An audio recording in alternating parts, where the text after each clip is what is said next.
पलको सँगै नहोला हामी तर साथ सधैँभरको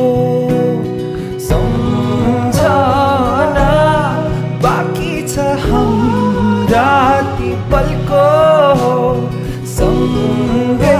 नहोला हामी तर साथ सधैँभरको